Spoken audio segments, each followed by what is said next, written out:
As a weekend of protests against immigration raids in California have continued into this week, the president has responded by deploying more Marines and National Guard troops into Los Angeles, sparking heated exchanges with politicians in the state.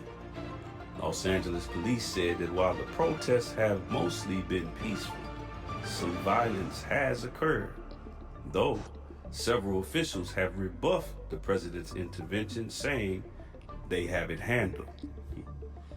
Los Angeles Mayor Karen Bass, who has also implemented a curfew for downtown Los Angeles because of the unrest, says she feels the city is being used as a test case for what happens when the federal government moves in and takes the authority away from the state or away from local government.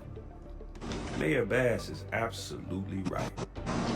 This is a test. This is a test case, a test that many of us who are Black, Chicano, La Raza, or the Aboriginal people in California and beyond may very well fail if we don't study the past history and our future together. Los Angeles and the state of California in general has always been a laboratory of the government's oppressive clandestine machinations. From Los Angeles being the epicenter and ground zero of crack cocaine, which was funneled into our communities by design, or the mecca of fratricidal gang violence, which mutated Black and Chicano street organizations that once stood for community unity and protection into fratricidal, self-destructive criminal operations. The birthplace of the crime bill by way of the 3 strikes legislation, and the prison industrial complex that made Black and Aboriginal men disappear in the last 40 years. Or the fact that California is the laboratory of welfare and assistance programs that are presented as government assistance, but in reality have been timed explosives that have destroyed Black and Chicano family structures from within.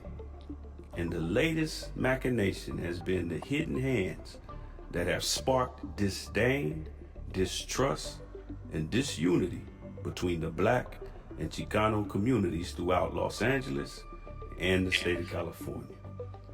This diabolical strategy stems from seeds planted in prison politics throughout California, where racial divides are more prevalent than in the so-called free world. The enemy has taken that division from the prison yard to the people in the streets and stifled what could easily be the worst thing to ever happen to tyranny and white supremacy, and that is Black and so-called Hispanic unity. Whether we realize it, like it, or not, our histories are connected spiritually, genetically, and even scientifically. Our history in this wilderness also has striking similarities from slave ships to prison yards. This is why, on page 68 of the groundbreaking book, Message to the Black Man in America, the Most Honorable Elijah Muhammad makes it clear that the people of Islam are the Black people, and their numbers are made up of the brown, the yellow, and the red or native people.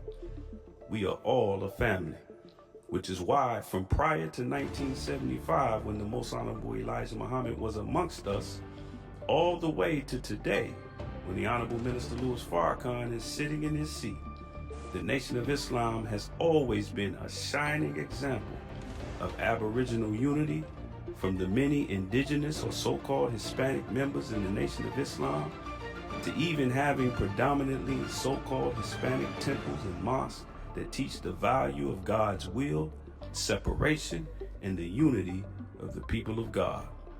This is why in the Bible, in the book of Numbers, chapter 21, verse 6, it mentions how God sent fiery serpents to the people of God after they failed to follow God's messengers. Those fiery serpents aren't mythical snakes that are engulfed in flames. No.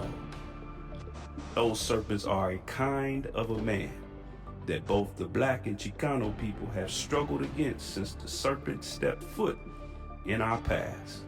And these fiery serpents will continue to attack us until we unite and recognize our common enemy instead of being tricked into fighting each other for a place at the serpent's table.